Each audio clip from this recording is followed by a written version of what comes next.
งานใหญ่2 วาระระหว่างวันศุกร์ที่26และวันเสาร์ที่27พฤษภาคม2566โดยมีกำหนดการดังต่อไปนี้วันศุกร์ที่26พฤษภาคมเวลา1 ทุ่มเป็นต้นไปประกอบพิธีพุทธาภิเษกเสกซ้อมย้อมยศสมเด็จองค์ปฐมต่างมหาจักรพรรดิทรงล้านนาพระประธานศาลาหอฉันอุดมสมสุขวัดสะปุงน้อยเวลา2 ทุ่มแสดงพระธรรมเทศนาอบรมสมโภชองค์พระประธานศาลาหอฉันอุดมสมสุขสมเด็จองค์ปฐมปางมหาจักรพรรดิล้านนาวันเสาร์ที่27พฤษภาคม2566เวลาตี 5ประกอบพิธีเบิกพระเนตรหรือไข่ตาพระเจ้าพระประธานศาลาหอฉันอุดมสมสุขบายท่านได้คำศาสนาเวลา9:39 นาทีพระสงฆ์พิธี30 รูปประกอบพิธีเจริญพระพุทธมนต์ในงานประเพณีส่งน้ำอธิธาตุและหูปเหมือนหลวงปู่ครูบาอ้ายอินทปัญโยอดีตเจ้าอาวาสวัดสะปุงน้อยเป็นสิ่งที่เรายึดถือบูชาภายในงานนี้มีมโหรสพสมโภชตลอดทั้งงานเช่นแห่ปืนเมืองประยุกต์คณะเพชรรุ่งนาตราชการประกวดฮ้องเพลงไทยลูกทุ่งแข่งขันประชันกองหลวงล้านนารำวงย้อนยุคและในงานนี้เชิญทุกท่านพบกับดารานักแสดงชื่อดังที่จะมาร่วมเป็นเกียรติภายในงานเช่นก๊อฟกันภักดีวิจิตรบูมภาคภูมิเก้าธานชนและดารานักแสดงทีมงานละครเรื่องเลือดเจ้าพระยาทางช่อง3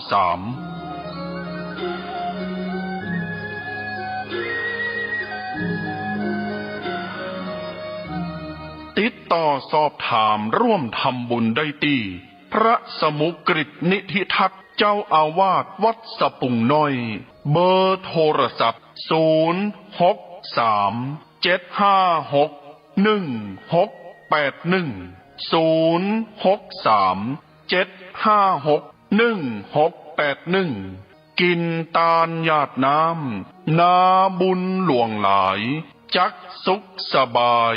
ชาตินี้ปลายหน้า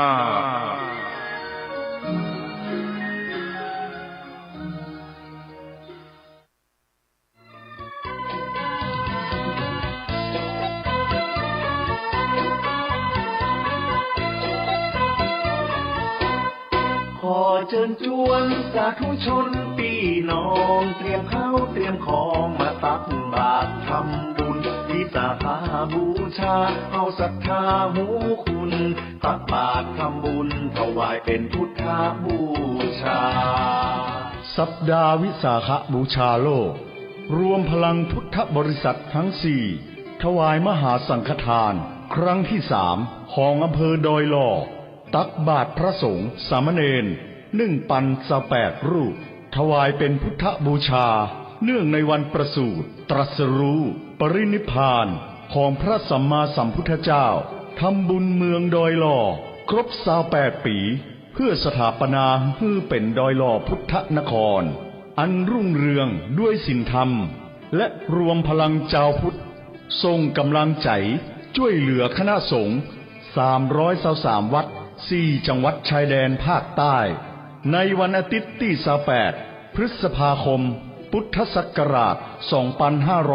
2566เวลา 6 โมงเมื่อเจ้าณถนนมัชชิมาหรือทางสายกลางศูนย์ปฏิบัติธรรมดอยหล่อหมู่ที่7บ้านป่งจ้อ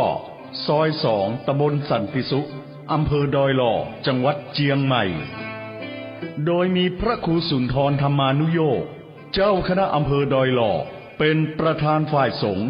และคุณวาสนาบุญธรรมช่วยนายอำเภอดอยหล่อเป็นประธานฝ่ายคารวาสติดต่อสอบถามรายละเอียดเพิ่มเติมได้ที่โทรศัพท์0818811866บ่ได้ลืมเตรียมข้าวสารอาหารแห้งนุ่งชุดขาวมาตักบาตรกันนักเน้อประสูติตรัสรู้และปรินิพพานคือความสำคัญของวันวิสาขบูชาเวียนมาบรรจบครบรอบกันแล้วนาพี่น้องศรัทธาชวนกันตักบาตรทำบุญ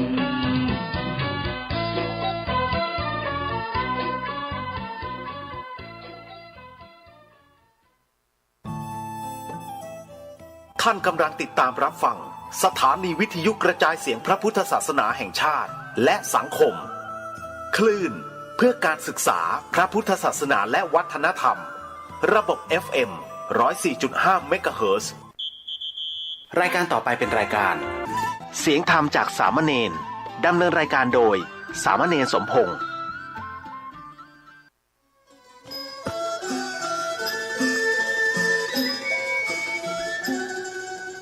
ท่านโลกนี้มีธรรมประจำที่เมื่อทำดีจะไม่ดีมีที่ไหนมีสุขบ้างทุกข์บ้างช่างประไรเป็นวิสัยของมนุษย์ปุถุชนขอกราบไหว้สาธุบาอาจารย์ทุกท่านขอเจริญพรศรัทธาญาติโยมผู้ใฝ่ในศีลในธรรมทั้งหลาย มาแล้วมาแหมแล้วรายการเสียงธรรมจากเน้นน้อยสังเดือจากวัดประแดงทั้งนี้โดยการนำของท่านพระครูโคสิทธิปริยัติยพรเจ้าวัดวัดประแดงเจ้าคณะตำบลสุเทพเขต 1เป็นประจำทุกวันพุธจาก 10 โมงจนถึง 11 โมงโดยประมาณธรรมภาพสามเณรสมพงษ์ผู้ดำเนินรายการอยู่ที่วัดประแดงส่งเสียงมายังสถานีวิทยุFM 104.5 ของวัดไฟหินซึ่งทางวัดไฟหินก็มีท่านพระครูสมุวิศวัตรปรกิจโจนายสถานีและเจ้าอธิการสถานีวิทยุ FM 104.5 ของวัดไฟหินเป็นสถานีเพื่อพระพุทธศาสนาเผยแผ่ธรรมะคำสอนขององค์พระสัมมาสัมพุทธเจ้า ตลอด 24 ชั่วโมงโดยมีคณาจารย์บัณฑิตนักปราชญ์พระสงฆ์องค์เจ้าสับเปลี่ยนหมุนเวียนกันมาดำเนินรายการบังง่อมญาติโยมบังง่อมปลายบปองเจ้าของสถานีเจ้าของที่ก่อตั้งก็คือท่านพระครูปริยัติยานุศาสตร์พ้นไปอยู่ต่างประเทศยังออนไลน์มาอยู่มันดังสถานีวิทยุโดยสุเทพ96และ Facebook ได้ประกาศทุกวันในรายการบันไดบิดกลอยฟ้าต่างๆเป็นพระคุณอย่างยิ่งที่ก่อตั้งขึ้นมาแต่มาได้รับความเมตตามานี้ได้10 กว่าปีเพราะฉะนั้นญาติโยมทั้งหลายธรรมะของพระสัมมาสัมพุทธเจ้าเผยแผ่ญาติโยมฟังอย่างน้อยๆประชากรประเทศไทยของเขา95% ที่เป็นที่นับถือพุทธศาสนาเพราะฉะนั้นญาติโยมทั้งหลายธรรมาภาพเองก็เป็นผู้หนึ่งที่กำลังฝึกกำลังหัดก่อตั้งท่านพระครูบุญสอนธรรมาภาพบาอาจารย์บุญสอนธรรมาภาพว่าอยู่วัดจะไปอยู่บ่ได้มันไหวพระสวดโยโกห้องแล้วก็นำธรรมคำสอนองค์พระสัมมาสัมพุทธเจ้ามาโอ้มาจารย์ญาติโยมฟังพ่องมาได้ทำตามที่ครูบาอาจารย์เพิ่นได้สอนมาโดยตลอดจากวันนั้นจนถึงวันนี้และต่อไป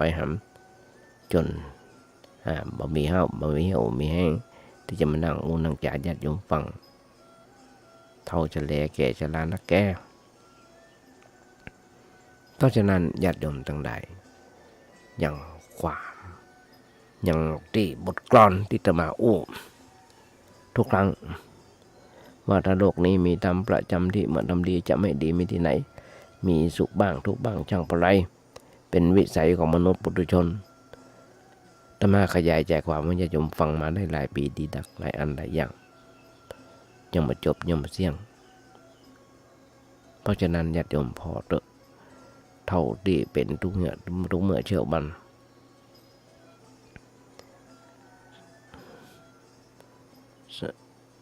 ถ้ามันมีศีลมีธรรมเหมือนกันทุกตัวคนบ้านเมืองจะไปเดือดร้อนวุ่นวายกันต่างแข่งแย่งชิงดีชิงเด่นกันสเปเห็นละหมู่นี้หมู่บ่เข้าวัดบ่เข้าว่าบางทีเข้าก็หัวตัวบ่เข้าบางทีเข้าก็ตัวหัวบ่เข้า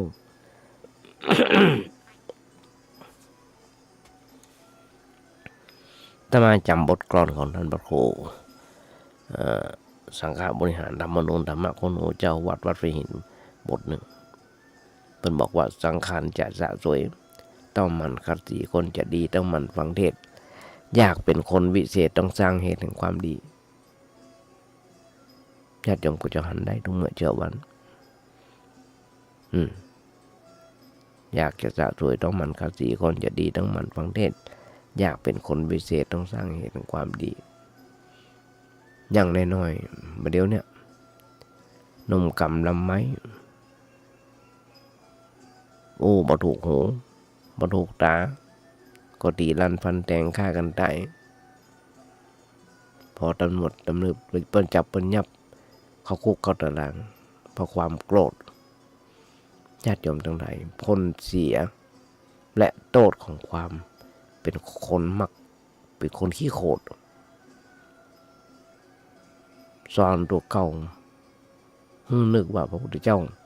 ของเฮาป้อนมีมหากรุณาธิคุณล้นพ้นสอนเจ้าพุทธซึ่งเป็นคนมีเมตตาเฮามัวเมามาถ้ามัวมาโขดอยู่บัลลังก์รับความโกรธนั้นเป็นการที่ปฏิบัติตามคำสอนของพระสัมมาสัมพุทธเจ้าบ่ทำตามอย่างพระศาสดาผสมกับเป็นจิตของพระพุทธเจ้าเพราะฉะนั้นรีบฟังทำตัวมันสมกับที่เป็นจิตของพระพุทธเจ้าและเป็นเจ้าพุทธที่ดีญาติโยมพระพุทธเจ้าบนว่าคนที่ขี้โขดมาก่อนก็มักน่าว่าจะเป็นคนเลวอยู่แล้วน่าว่าเป็นเลวเพื่อว่าเลวอยู่แล้วคนที่มีสติหูเท่าทันหลงโกรธต่อพ้นไปโขดเปิ้นโขดมาเขาก็โขดไปแหมก็ได้มาสร้างความเร็วยืดยาวเพิ่มความหนักขึ้นมานับว่าเดี๋ยวหนักลงไปกว่าคนที่โขดคนนั้นเขาจะหันได้ญาติโยมทั้งหลายที่มีนักร้องที่ชอบไปร้องอย่างต่างๆร้องเรื่องราวอย่างต่างๆของหน่วยงานต่างๆก็ดีมีบุคคล2 บุคคลที่ไปตีเพิ่นครั้งแรกก็ตีโดนตีโดนเตะครั้งที่2ก็โดนตีโดนเตะโดนดีโดนตบ อันนั้นเพิ่นโคตรมาเขาบ่โคตรตอบแต่ว่าไปฟ้องเพิ่นทีหลังเป็นลงเป็นเคลื่อนเรื่องเป็นเรื่องเป็นราวขึ้นลงขึ้นศาลกันเดือดร้อนไหมล่ะเราญาติโยมทั้งหลายก็เกิดอันยังก็จ้างถ้าฝึกความโกรธได้ระงับความโกรธได้เขาเก็บเดือดร้อนไหมเขาอย่าเป็นทั้งคนเดียวทั้งคนเดียวกว่านั้นเพราะฉะนั้น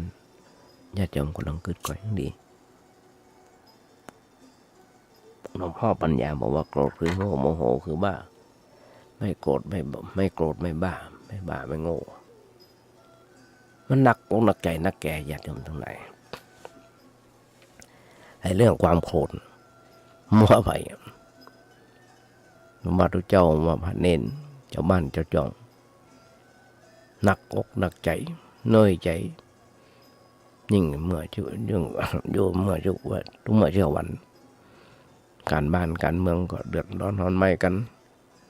แข่งแย่งชิงดีชิงเด่นกันถามพระสงฆ์แต่ว่าวันสื่นส่งไปให้พิมพ์ถามโอ้ก็ประเด็นประโคนหลวงพ่อพน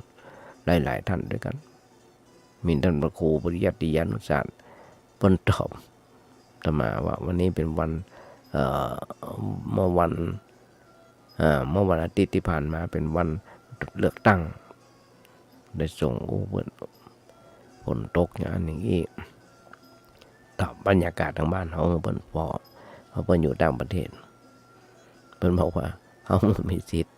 ที่จะไปเลือกตั้งกับเพิ่นเพราะว่ากฎหมายเพิ่นจัดให้เขาเนี่ยเป็นคนบ้าอยู่ในกลุ่มคนบ้าเป็นคนวิกลจริตหนักอกหนักใจโดยญาติโยมทั้งหลายพระสงฆ์องค์เจ้าผมมีสิทธิ์ที่จะไปเลือกตั้งกับเพิ่นแล้วก็หนักอกหนักใจหลายๆอย่างกฎหมายนี่โอ้กันหลายอย่างแถมอย่างหนึ่งนั่นก็คือการติดในเรื่องเก่าๆเกิดในเรื่องเก่าๆที่ผ่านมาคนเฒ่าอายุ40-50ขึ้นไปชอบกึดแต่เรื่องอดีตจำแต่เรื่องอดีตมาจำเรื่องปัจจุบันได้40ลืมหน้า50ลืมหลังเริ่มเป็นนักเลงแล้วเริ่มเป็นนักเลงแล้วเตะไปสัปะญาติโยมต้องกึดกระเดือคล้องไปศิลปะก็เดี๋ยวคล้องมากระทั่งศาสตร์ที่กุฏิอาตมาก็จะมิ่งเดี๋ยวคล้องสายไฟพ่องคล้องศาสตร์พ่องสัปปะใจมันไปเว่ยกว่าเท้ามันไปเว่ยกว่ามันก็เลยปักวิดปักขวางแต่เรื่องเก่าๆบางทีนอนไม่หลับเนี่ยญาติโยมทั้งหลายนั่งกึดนั่งเก่าๆที่ผ่านมาไม่ใช่ว่าจะบอก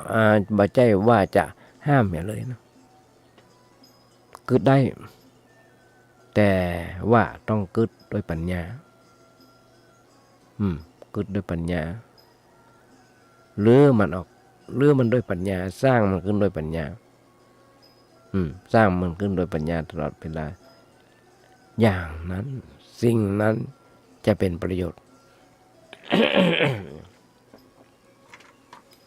จะเป็นประโยชน์บ่เป็นความเสียหายในการที่จะเขากึดที่เขาจะกึดเพราะเอามาศึกษาค้นคว้าในเรื่องอย่างนั้นว่าสิ่งนั้นมันเกิดขึ้นเป็นอย่างไรตั้งอยู่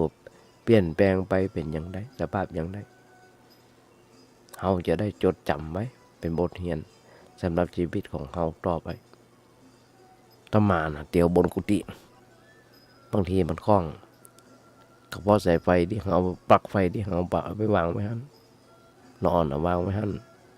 มันก็เลยไปคล้องเขาใส่ศาสตร์ย่อก็มาหน่อยเขาก็คล้องแล้วยกดินได้บ่ไหวแล้วคิดแบบวิเคราะห์วิจัยอย่างบ่มีเสียหายแต่ว่าโดยมากมาได้กึดในแบบนี้เอามากึดแบบที่มันจะสร้างปัญหาคือความทุกข์ความเดือดร้อนแก่คนทั้งหลายคิดด้วยความโง่เขลาไม่ได้คิดด้วยปัญญาในเรื่องอย่างต่างๆอย่างเมื่อกี้วันที่ผ่านมาเมื่อวันที่1วันนี้แต่มาโอ้ก็กำขึ้นมาโอ้ตัวปนห้องบ่วันในงานที่ผ่านมาก็หันภาพทั้งเก่าและใหม่ทั้งเก่าและใหม่ที่มาเดินประท้วงกันองค์กรหนึ่งที่มาประท้วงกัน แต่ไปรุดไปเพิ่มเติมก็คือต่างชาติได้เข้ามาประท้วงในประเทศไทยของเราเพราะบ้านเปิ้นประท้วงมาได้ถ้าประท้วงบ้านเปิ้น บ้านตัวเก่าเคยโดนจับโดนยับโดนยิงโดนฆ่าอย่างต่างๆวันในงานเปิ้นต้องการอย่างหยุดวันกับวันแรงงานหยุดกับวันแรงงานก็ทั่วประเทศหยุดกันประเทศไทยของนะทั่วโลกว่าได้วันแรงงานทั้งโลกลองก่อยแล้วว่าเปิ้นหยุดบางคนหยุดไปในส่วนการค้าอันนี้ทางโลกนะถ้าทางทำหยุดทุกวันบ่ไปส่วนการค้าบ่ไปทุกวันไปศูนย์กลางไปศูนย์กลางกายวันในงานทางโลกหยุดคือบ่ทำงานบางคนวันในงานทางธรรมหยุดคือมีงานทำวันในงานทางโลกหยุดได้สตางค์วันในงานทางธรรมหยุดได้บุญวันในงานทางโลกหยุดนักงานบ่สำเร็จวันในงานทางธรรมหยุดนักนั่นนับเป็นตัวสำเร็จก็ได้วงยินหลวงปู่เพิ่นอู้ว่าถ้าจำมาบิดคือหลวงปู่วัดปากน้ำอะไรอย่างก็จำมันหลับหยุดนี่แหละสำคัญที่สุดเพราะเป็นตัวสมถะเป็นตัวสำเร็จคือสำเร็จหมดทั้งทางโลกและทางธรรมโลกที่จะได้รับความสุขได้ใจต้องนิ่งใจต้องหยุดโดยส่วนของโลกธรรมะที่จะได้รับความสุขได้ใจต้องหยุดตามส่วนของธรรมเราต้องเอาเรี่ยวแรงที่มีอยู่เป็นวันแรงงานของเราวันแรงงานของเรานั่นใจต้องหยุดใจหยุดเป็นเรื่องสำคัญหยุดนิ่งได้ทุกวันเพื่อความสุขใจที่แท้จริงเปิ้นถึงบอกพุทธเจ้าเปิ้นโอวานาทิสันติปรมังสุขังสุขนอกจากการหยุดนิ่งบ่มีญาติโยมทั้งหลายมา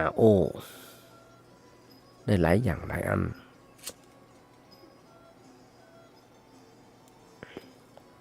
บางครั้งคนเฮาหยุดบอกว่าจิตเป็นนายกายเป็นบ่าวอยู่ที่จิตของเขาญาติโยมทั้งหลายมีโบราณเพิ่นบอกสิงคารกาลสูตรพูดถึงเรื่องทิศทั้ง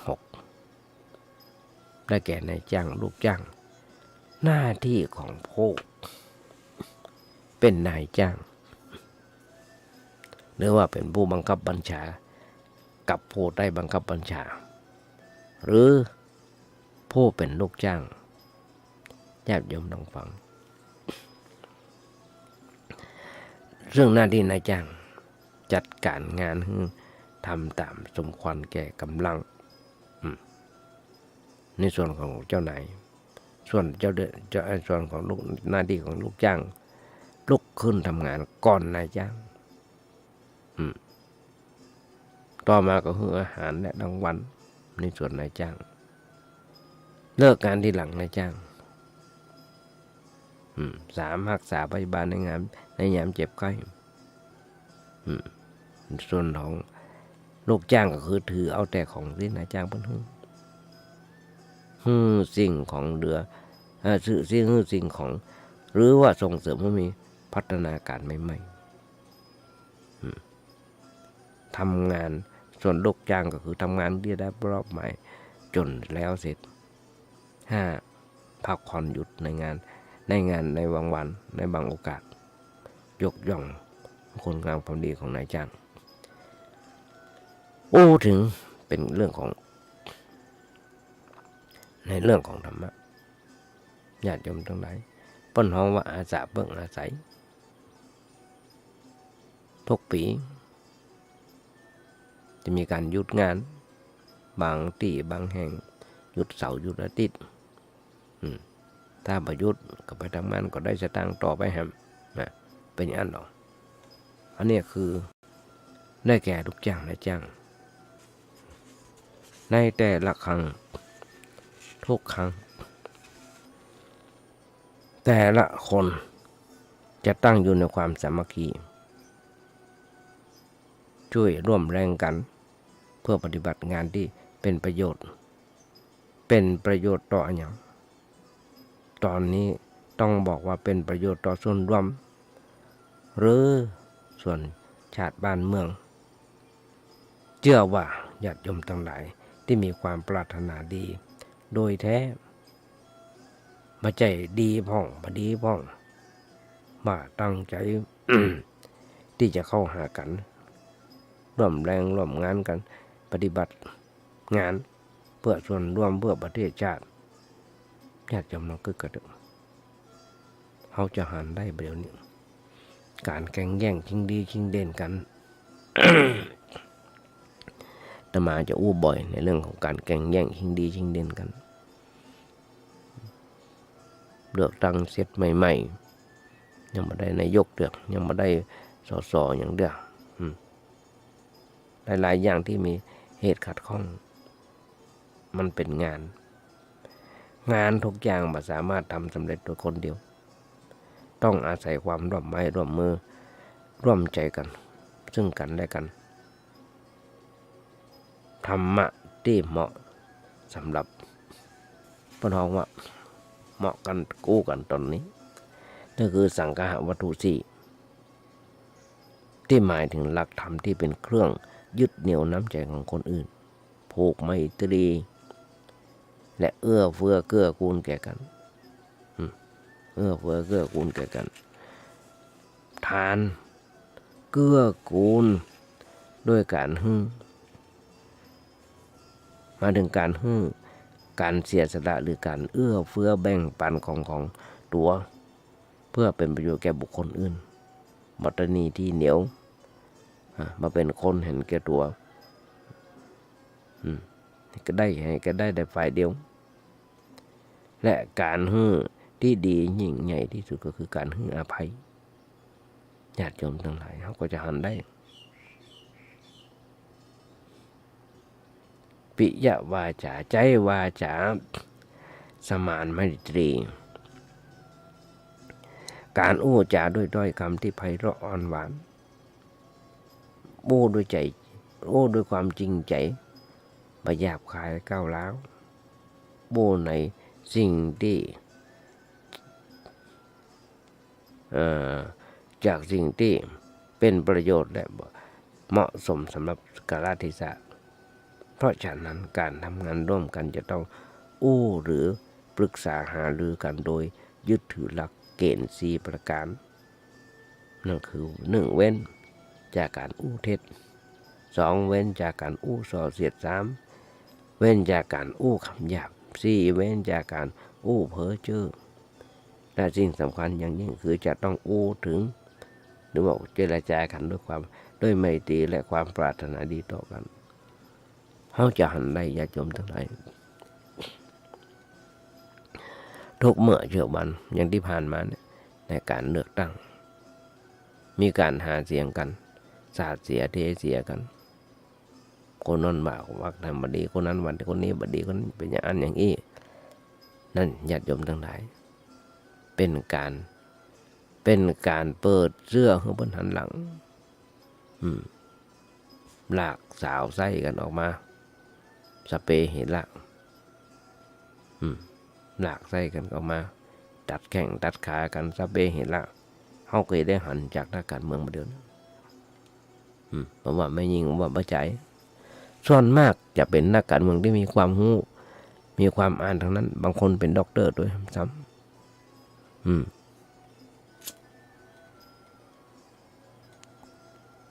ประชาชนก็ได้ประโยชน์ก็คือได้หันท่าแท้ของสสของบุคคลที่มาสมัครสสมาสมัครมาหับใจเขาบางครั้งสสหลายคน เปิ้นยังว่าเปิ้นยังประกาศว่าเสียภาษีอย่างอันเป็นได้อย่างต่างๆว่าเฮายังหมู่เฮานี่ยังบ่ได้เสียภาษีนี่แต่รัฐบาลเปิ้นฮื้อเปิ้นแจกญาติโยมทั้งหลายหมู่สสนี่บ่เคยเข้ากาดซื้อพริก5เกียหอมบ่เคยซื้อหรอกแต่เฮาซื้อแต่เฮาซื้อแต่มาก็ซื้อ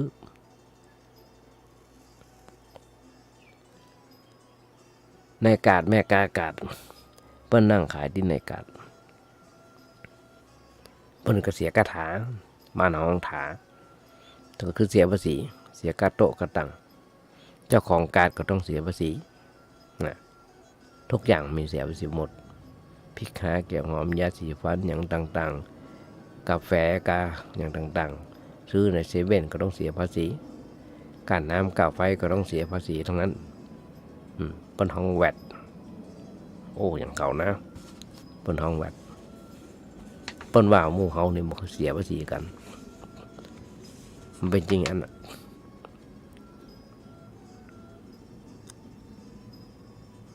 ญาติโยมทั้งหลายโอ้มาถึงทางนี้โอ้หูฟังน้อยนึงเดี๋ยวมันจะเป็นเรื่องของการเจ็บหัวไปในเรื่องพวกนี้โอ้กันง่ายๆเลยโอ้มาถึงที่มาที่ไปยกเอาสมัยครั้งพุทธกาลมาได้อ่านหนังสือของหลวงปู่มั่น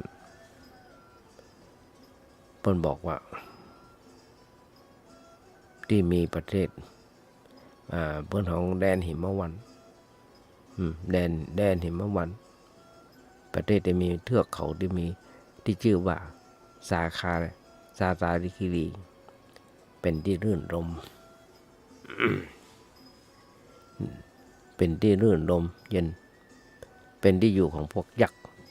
ที่เป็นกลุ่มพันเทพยดาอันมีนามตามที่อยู่ว่าซาตาคีรียักษ์ซึ่งยักษ์ตัวนี้มีหน้าที่เฝ้าทางเข้าป่าหิมวันเป็นทางทิศเหนือเป็นบริวารของท้าวเวสสุวรรณซาตาคีรียักษ์ได้มีโอกาสฟังพระสัทธรรมขององค์พระศาสดาองค์พระสัมมาสัมพุทธเจ้าจนมีจิตเลื่อมใสศรัทธาเปล่งคำยกย่องบูชาด้วยคำว่านะโมนั่นหมายถึงขอบูชา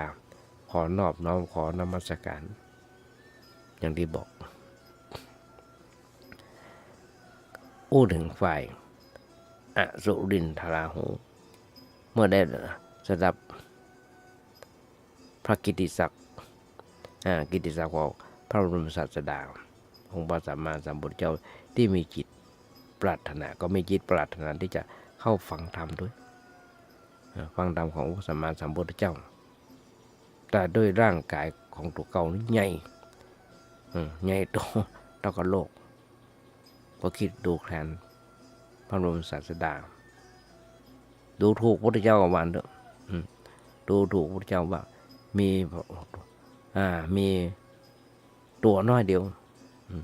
ว่าหาว่าพระพุทธเจ้ามีร่างกายทั้งหมดเลยอดใจรออยู่พอเมินเข้าพระเกียรติคุณของพระสัมมาสัมพุทธเจ้าก็ยิ่งขจรกระจายไปทั้ง3โลกจนทำให้อสุรินราหูอสุรินราหูอดล้นทนอยู่บ่ได้ก็ได้เหาะมาในอากาศตั้งใจว่าจะไล่เวทมนต์ย่อกายเพื่อเข้าไปเฝ้าพระผู้มีพระเจ้าขอฟังธรรมแต่พอมันถึงที่ประทับอสุรินราหูกลับต้องแงนหน้าขอตั้งบ่าเพื่อจะได้หันหน้าของพระพุทธเจ้าพอมีพระผู้มีพระเจ้าก็เสด็จทรงธรรมกับพระธรรมชำระจิตกับอันหยาบกระด้างของอสุรินราหูเพื่อมีความเลื่อมใสศรัทธาแสดงตัวเป็นอุบาสกญาติโยมทั้งหลาย2 คนที่โอ้ฟัง ต่อมาพระผู้มีพระภาคเจ้าเปิดบอกผู้มีพระรัตนตรัยตลอดชีวิตแล้วกล่าวคำสรรเสริญพระบรมศาสดาว่าตัสสะต่อจากตะกี้นะนะโมแล้วก็ตัสสะ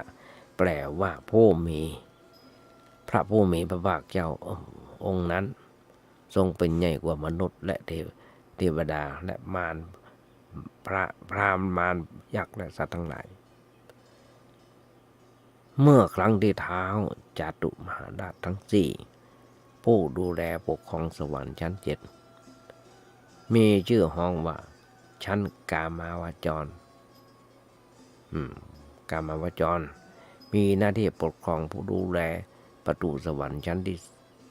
ที่สี่ทั้งสี่ทิศพร้อมบริวารได้ปากันเข้ามาเฝ้าพระบรมศาสดาและทูลถามปัญหากับพระพุทธเจ้าพระพุทธเจ้าแสดงธรรมตอบปัญหาแก่พระมหาราชทั้งสี่พร้อมบริวารจนยังเกิดธรรมจักขุธรรมจักขุแก่มหาราชทั้งสี่และบริวารท่านทั้งสี่ท่านทั้งสี่นั้นจึงได้เปล่งคำบูชาสาธุว่าขึ้นมาว่าพระขวโตแปลว่าผู้มีพระภาคเจ้าทรงเป็นผู้จำแนกธรรมอันยิ่งอย่างบ่มีใครยิ่งกว่านะโมตัสสะภะคะวะโตที่แปลญาติโยมฟังท้าวสักกวาลท้าวสักกะเทวราชหรือว่าพระอินทร์เขาจะได้ยินได้ทำบ่อยๆท้าวสักกะเทวราชเจ้าสวรรค์ชั้นดาวดึงส์ชั้นที่สองเปิ้นสถิตอยู่ณสวรรค์ชั้นดาวดึงส์ท้าวสักกะเทวราชได้ทูลถามปัญหากับพระผู้มีพระภาคเจ้าพระผู้มีพระภาคเจ้าทรงตรัสปริยายธรรมบรรยายธรรมวันและทรงตอบปัญหาจนทำเมื่อท้าวสักกะเทวราชได้ดวงตาหันธรรมบรรลุเป็นพระโสดาบันปฏิผลเลยเปล่งอุทานกัมพูชาขึ้นมาอะระหะโตอะระหะโตแปลเป็นใจความว่าอรหันต์เป็นผู้ไกลจากกิเลสไกลจากเครื่องของทั้งปวงเครื่องข้องทั้งปวงอันนี้ไปอีหรอกอันนี้แค่อย่างที่เขาสวดมนต์เช้าสวดมนต์เย็นเขาจะได้ยินเขาจะได้หันสัมมาสัมพุทธัสสะเป็นคำกล่าวยกย่องสรรเสริญของท้าวมหาพรหมหลังจากได้ฟังธรรมจนบังเกิดธรรมจักสุเลยเปล่งคำสาธุการเพราะสัมมาสัมพุทธัสสะหมายถึงตรัสรู้ชอบได้โดยพระองค์เองเพราะฉะนั้นการตั้งนะโมหรือจึงเป็นการไหว้ครูการเจริญพุทธคุณของพระผู้มีพระเจ้าผู้เป็นพระบรมครูของทั้งหมดถึงสามโลกเลยขอคำเลยเอาคาถาดีกา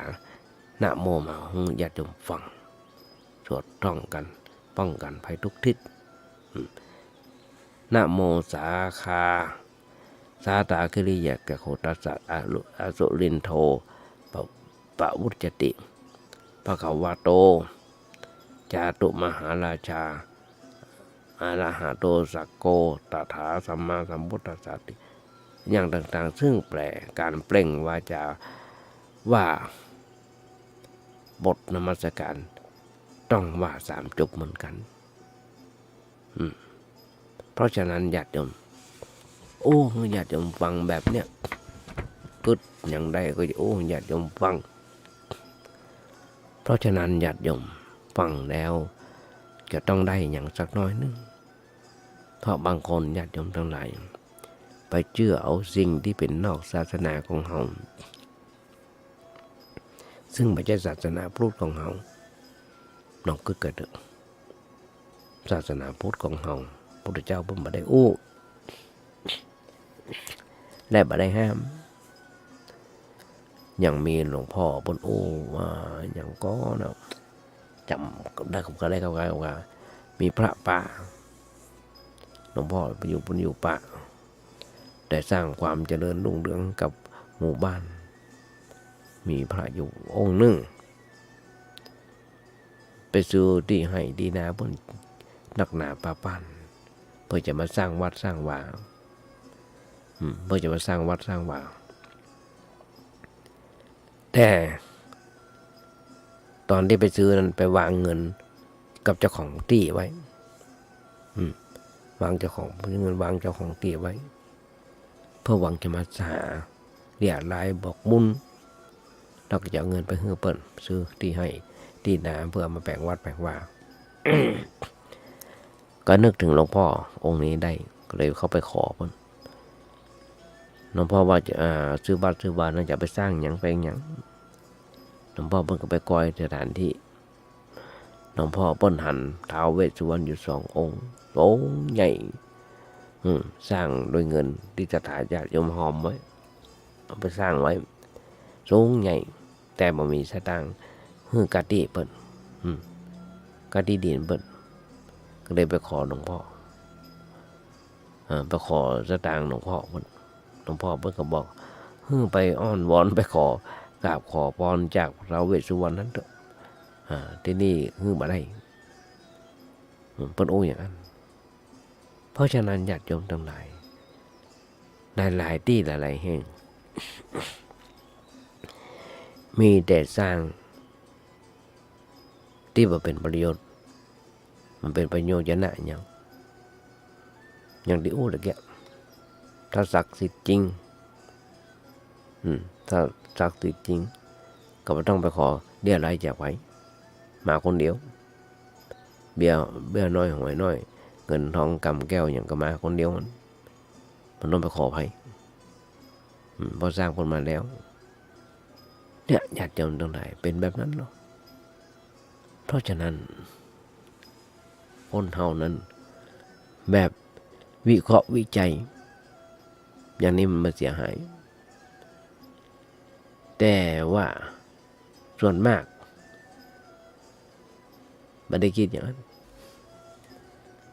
ก็หลายๆครั้งที่ทำมาในคนเฮานั้นมีปัญหาเหมือนกันทุกตัวคนปัญหามันกู้กับชีวิตปัญหาเหมือนกับมันบอกซื่อๆตรงอยู่แล้วว่าตัวต้องหาทางแก้ไขปัญหาเรื่องงานหนี้สินหัวชอบเมียชอบแมวชอบเล่นไพ่ลูกติดยาลูกสาวหนีไปกับพ่อใจเขาต้องแก้ไขไปตามเรื่องนั้นแต่ว่าจะแก้ได้ตัวใดดีแค่ไหนก็ต้องค่อยๆคิดแก้ไขกันไปแต่เราจะต้องเข้าใจไว้ด้วยว่าปัญหาเราเนี่ยจะแก้ไขกันสักเท่าใดมันก็มีวันหมดไปจากโลกจากชีวิตของเขาเพราะมันเหมือนกับปัญหาโลกแตกใกล้ได้สักเท่าใดที่แก้กันสักเท่าใดก็มีวันหมดมันสิ้นและนับวันจะยุ่งเหยิงซับซ้อนหนักขึ้นปัญหาในบางเรื่องถ้าเรากึดหนักเกินไปกึดจนเครียดเมื่อเราบังไว้คนเดียวหัวเราจะแตกก่อนโลกหัวเราจะแตกก่อนโลกอย่างหลายๆคนมาเดี๋ยวนี้สเก่ารุ่นเก่าสอบตกกันนักหนาป้าปั้นแต่สรุ่นใหม่ก็ไปป้นห้องอะไรอย่างทับถม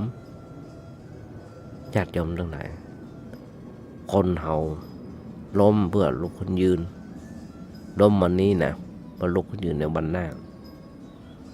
ล้มวันนี้มาลุกยืนในวันหน้า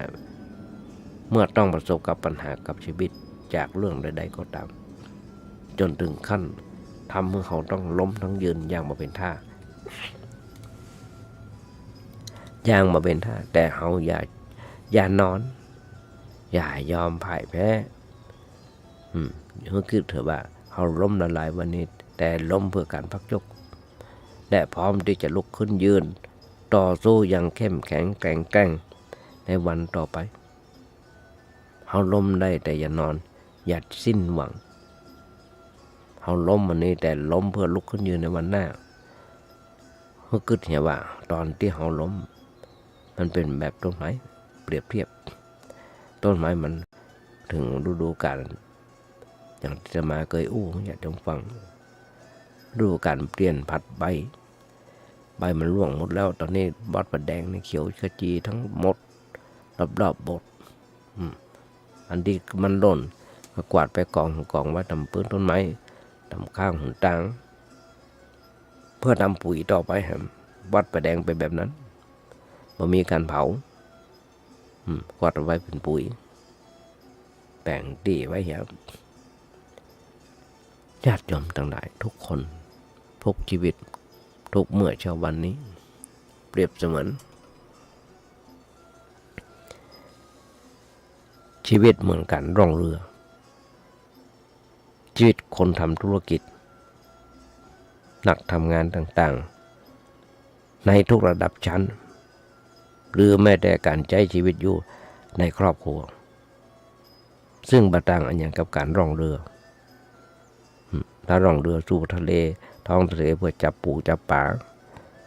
อย่างตะว่าคนส่วนแต่มาได้พ่อนางสาและคดี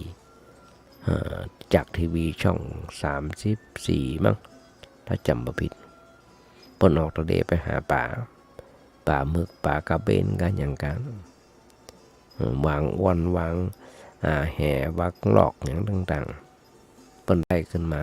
อย่างต่างๆบางทีตัวหนึ่ง2-3 ขีดบางทีตัวหนึ่งเป็นกิโล10 กิโลหันเปิ้นแต่มีมรสุมต้องพักต้องหยุดมันกันกับชีวิตของคนเราย่อมจะต้องพบปะเจอปัญหาคือมรสุมต่างๆมีทั้งคลื่นลมแรงและพายุเต็มที่ตกกระหน่ำแต่มรสุมเหล่านั้นก็ไม่ได้เกิดขึ้นเสมอ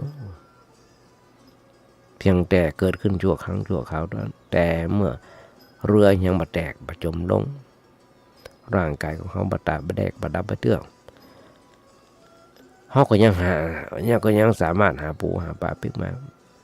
เขาชีวิตของคนเขาก็ยังต่อสู้กันต่อไปแฮมทุกชีวิตก็เช่นกันย่อมต้องประสบกับปัญหาเหมือนกับการร่องเรืออย่างที่บอกเมื่อกี้ร่องเรือออกทะเลเป็นอย่างแน่นอนอยู่แล้วเพียงแต่เขาบ่หวาดวิตกกังวลเกินไปมีความอดทนในการต่อสู้ชีวิตใจสติปัญญาแก้ไขปัญหาที่เกิดขึ้นด้วยจิตใจที่สงบเย็นเขาย่อมชนะอย่างแน่นอนและคิดไว้เสมอว่าถึงแม้เขาจะมีหนี้สินจนล้นพ้นธนาคารแต่เขาเป็นหนี้เพียงแค่สัตว์ด้วยทรัพย์ส่วนชีวิตของเขาบ่ได้เป็นหนี้ใคร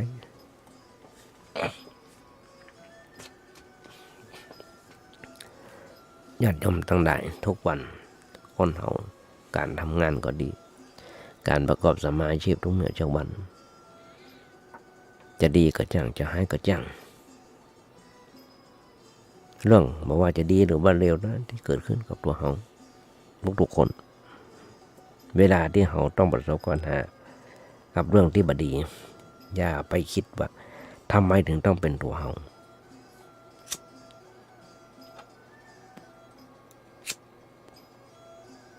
ทำไมถึงต้องเป็นตัวเขาต้องมาโดนที่ตัวเขาทำไมต้องมาเกิดที่เขา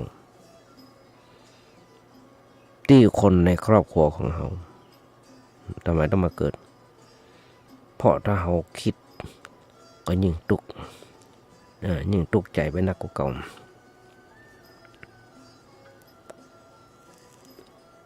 การคิดอย่างนี้ไม่ใช่วิธีการคิดที่แก้ไขปัญหาแต่มันคิดว่าเสมอว่าเรื่องดีหรือว่าเรื่องเร็วเท่านั้นแหละที่มันจะเกิดขึ้นกับเขาและเมื่อมันเกิดขึ้นแล้วก็ไม่ต้องไปหวาดกลัวหรือว่าตื่นเต้นกับมันคิดยอมรับและกล้าเผชิญหน้ากับมันอย่างบ่หวั่นไหว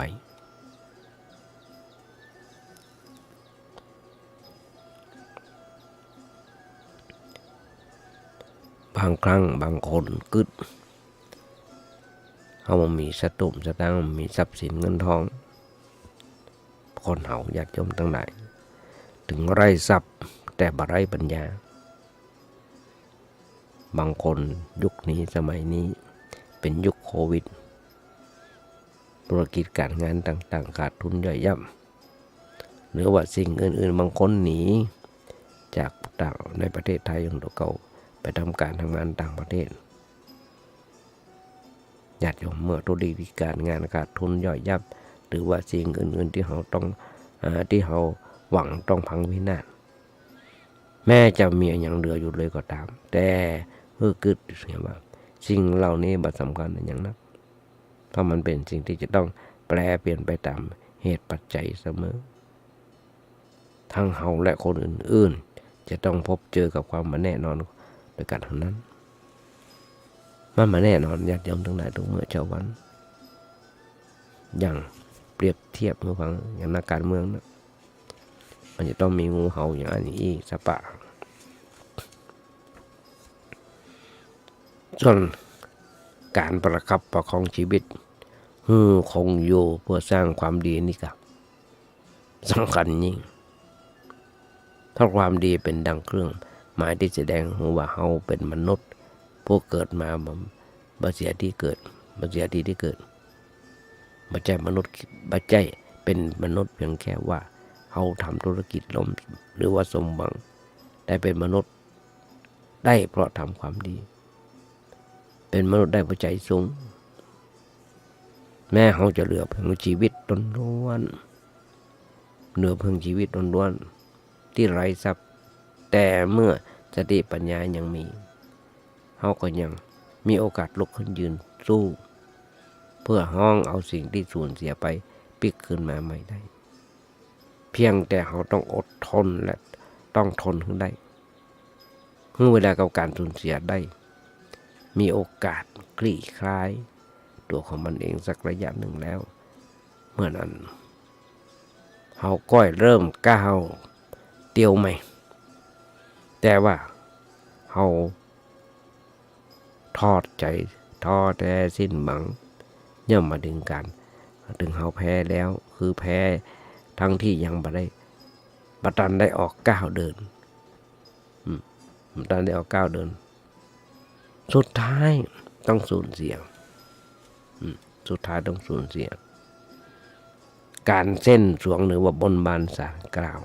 สิ่งศักดิ์สิทธิ์เพื่อได้ตามที่เขาต้องการนั้นมันก็ขึ้นอยู่กับกฎของความบัดเที่ยงแท้เหมือนกันญาติโยมมันก็เกิดบางคนไปไหว้วอนพ้นไปเป็นร้อยเป็นพันมันย่อมมีคนที่โชคดีอยู่คนหนึ่งหรือสองคนแค่นั้นญาติโยมนั่นก็เกิดบ่มีไผเลยที่จะไปอธิษฐานขอความทุกข์บ่มีแต่ขอความสุขความเจริญทุกข์ตอันตั้งอยู่ทุกข์ตอันดับไปอย่างโบราณบ้านเขาว่าทุกข์บ่มีกินบ่มีไผตามไฟส่องท้องทุกข์บ่ได้นุ่งบ่ได้ย่องพี่น้องดูแขวนบางครั้ง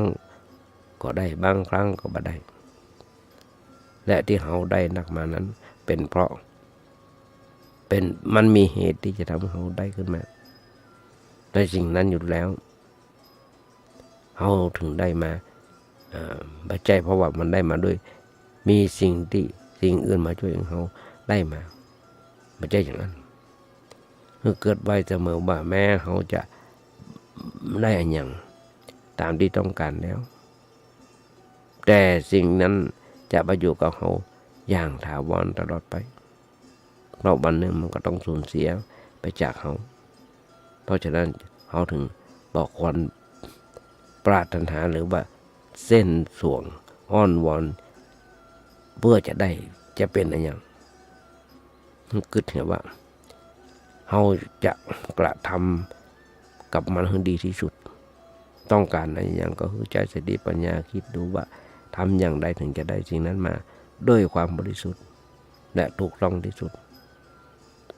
แล้วก็ทดลอง ทำตามนั้นถ้ามีเหตุที่จะได้มันก็ได้ของมันเองแต่ถ้าบ่ได้ก็ของมันแล้วไปอย่าเข้าไปเป็นทุกข์กับมันถ้าเราฝึกคิดอย่างอี้ ฝึกคิดอย่างอี้เราก็มีสิทธิ์ที่จะได้อันอย่างเหมือนเดิมและดีที่ดีไปกว่านั้นถึงแม้เราจะบ่ได้ในสิ่งนั้นเราก็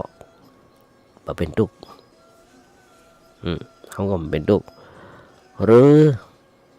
เมื่อได้มาแล้วและมันเกิดสูญเสียไปเขาก็เป็นทุกข์กับมัน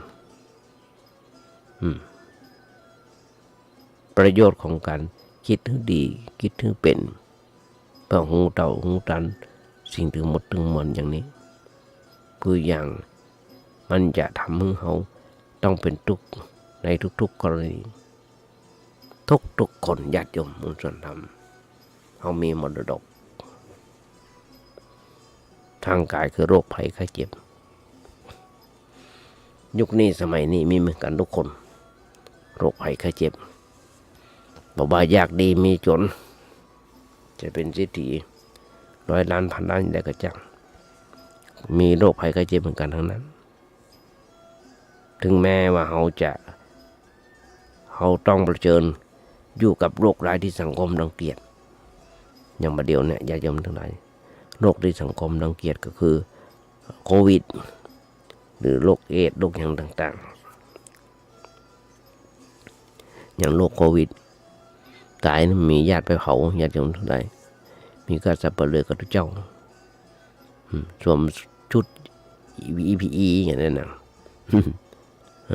ปิดหมดกูอย่างช่วยกันเผา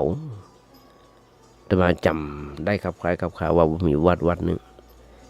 มีศพที่ไปเผาแล้วไปเอากระดูก 300-400เพิ่งเอาไปลอยอังคารเมื่อกี้เดือนที่ผ่านมาเนี่ยท่านก็อยากจำตัวไหนโรคโควิดเป็นโรคที่โหดร้ายเป็นโรคที่โหดร้ายเป็นโรคที่สังคมรังเกียจทั่วโลกมันเดิมทั่วโลกเขามีมรดกทางกายนั่นคือโรคภัยไข้เจ็บอย่างที่บอกการเจ็บไข้ได้ป่วยโรคอย่างต่างๆก็ตามแต่ให้คิดเพื่อว่าเขาจะรักษาโรคไปตามเรื่องของมันบางทีก็หายบางทีก็บ่หายอย่างใดก็ตามถึงแม้เขามาเป็นโรคนี้เขาต้องตายอยู่แล้วเพราะฉะนั้นเลยจำเป็นต้องจำเป็นต้องเสียใจหรือหวาดกลัวกับสิ่งต่อโรคนั้นร่างกายของคนเราเป็นที่อยู่ของโรคนานาชนิดทุกชีวิตที่เกิดมาเพราะว่าจะเป็นเศรษฐียาจกหรือพันล้านขอทานก็จังอย่างที่บอกล้วนแต่ต้องเป็นโรคด้วยกันทั้งนั้นเพราะฉะนั้นจะไปตกใจหรือว่ากลุ้มใจกับโรคต่างๆที่กำลังเป็นอยู่ตัวให้ขึ้นเรือว่าความบ่มีโรคเป็นเรื่องธรรมดาปกติธรรมดาที่ทุกคนเกิดมาจะต้องได้รับโรคมรดกเหมือนกันทั้งนั้นโบราณมันบอกอย่าตกใจเมื่อโรคภัยมาเยือนโรคทุกชนิดมาเกิดขึ้นแล้วมันก็ทำให้เราบ่สบายกายคือมีความทุกข์กายมีเหมือนกันคล้ายๆกันไปหมดความดันเบาหวานไขมันในเส้นเลือดสปะอย่างตมาภาพนะมีไขมันในเส้นเลือดมีความดันมีการเป็นอัมพฤกษ์อัมพาตเป็นอัมพฤกษ์ มีอยู่ในตัวเป็นเส้นเลือดในสมองตีบมันต้องไปตกใจกับมันหมอมีหน้าที่รักษาเขามีหน้าที่กินยามันมาเป็นแพ็กเกจเลยแต่บางคนไปตกใจกับชื่อสมมุติโรคนั้นโรคนี้จนเกินไปอย่างโรคมะเร็งคนเรามีทุกคนโรคมะเร็งนะมีทุกคนเลยทำให้เกิดความทุกข์ตั้งใจซ้อนขึ้นมาเยี่ยมจันหนึ่ง จึงกลายเป็นว่าเขาเป็นโรคทั้งกายและทั้งใจพร้อมกันเป็นว่าอันหน่อยญาติโยมทั้งหลายเพราะฉะนั้นอาตมาถึงบอกถ้าโรคนี้มีทำประจำที่เมื่อทำดีจะไม่ดีมีที่ไหนมีสุขบ้างทุกข์บ้างช่างบ่ไรเป็นวิสัยของมนุษย์ปุถุชนและขยายใจความเมื่อญาติโยมฟังได้แบบนี้มันก็ยังไม่จบเรื่องหันทีหันได้ว่าจะต้องมาต่อกันในวันต่อไปเพราะอย่างเดี๋ยวพอเวลาจะหมดแล้วในเวลาเมื่อกี้หน้าที่ก่อนจะนำรายการนี้จากไปก็ขอเอางานบุญงานกุศลเอิญญาติโยมฟังสักงาน2 งานซึ่งทางวัดประแดงของเราโดยที่มีท่านพระครูโคสิตปริยัติยาภรณ์เป็นเจ้าวัดประแดงเป็นเจ้าคณะตำบลสุเทพเขต 1จะมีการทำบุญทักษิณานุปทานหรือว่างานกองทุนพระเจ้าติโลกราชเพราะมีการวันที่26วันศุกร์ที่26ที่จะถึง2 วันจะมีการทำบุญเพราะฉะนั้นก็ขอบอกบุญมายังญาติโยมทั้งหลายด้วยมาร่วมทำบุญทุนทานด้วยกันจะจองเป็นเจ้าภาพลงทานก็ขอโทรศัพท์ไปบอกบุญได้ทำงานหนึ่งก็คือมีการก่อร่างห้างแปลงซ่อมแซมเสนาสนะที่วัดประแดงเขาสำเร็จลุล่วงไปหลายอันหลายอย่างวัดประแดงไปเดียวก้างกรุงเรื่องก็ต้องมีการทำต่อไปเพราะฉะนั้นฝากบอกบุญญาติโยมทั้งหลายแผ่ก็จ้างที่จะมาวัดประแดงในวันที่26นี้จะมาดูงานต่างๆจะหันได้ว่าวัดวาอารามวัดประแดงต่างๆอย่างเปลี่ยนแปลงไปจากหน้ามือเป็นหลังมือและเป็นงามที่ดูดีดูงามไปและอันเป็นการเจริญนักหนาขึ้นมาละเพราะศรัทธาญาติโยมทั้งหลายช่วยกันทำนุบำรุงพระพุทธศาสนาเพราะจันลงมาเป็นของพุทธศาสนาของเขาต่อไปฝากบอกบุญญาติโยมทั้งหลายพาจะมาร่วมเป็นเจ้าภาพในโรงทานโทรศัพท์ไปถามท่านพระครูเจ้าวัดได้เบอร์ผมมีอยู่ว่า0818815690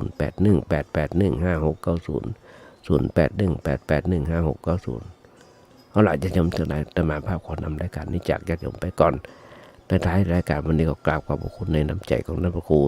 สมุวิศวัตรวรกิโจนายสถานีและเจ้าอธิการวัดพระหินที่เมตตากระตัวอาตมาภาพมาโดยตลอดและญาติโยมทั้งหลายก็อ้างอิงเอาคุณพระศรีรัตนตรัยของพระศาสดาโยมทั้งหลาย